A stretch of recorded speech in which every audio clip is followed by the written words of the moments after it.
Barudak si Beckham asup ka timnas, dipanggil ka timnas ku si Patrick, can oge main, can oge naon, geus loba nu ngahujat di oknum-oknum supporter, entah itu supporter mana, saya nggak tahu. Akan tetapi bagi saya hujatan-hujatan tersebut adalah sebagai ujian mental buat Beckham Putra.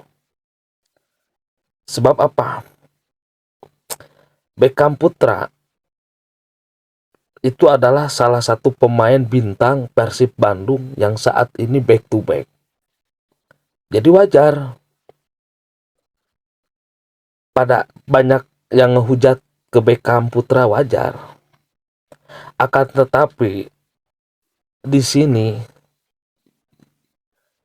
ini adalah sebagai motivasi buat Beckham Putra agar menunjukkan prestasimu, kualitasmu di timnas nanti.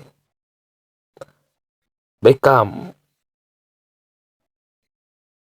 maneh ulah nyeri hate, maneh ulah pundung, maneh kudu kuat mental. Ya, ulah keung, ulah hariwang, kalem. Aya aing jeung kabeh bobotoh aya di tukangan maneh Beckham. Tunjukkeun prestasi maneh.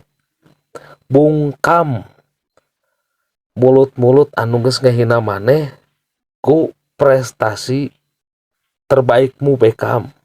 Kalem tong hariwang, sok sing semangat Beckham. Kalem.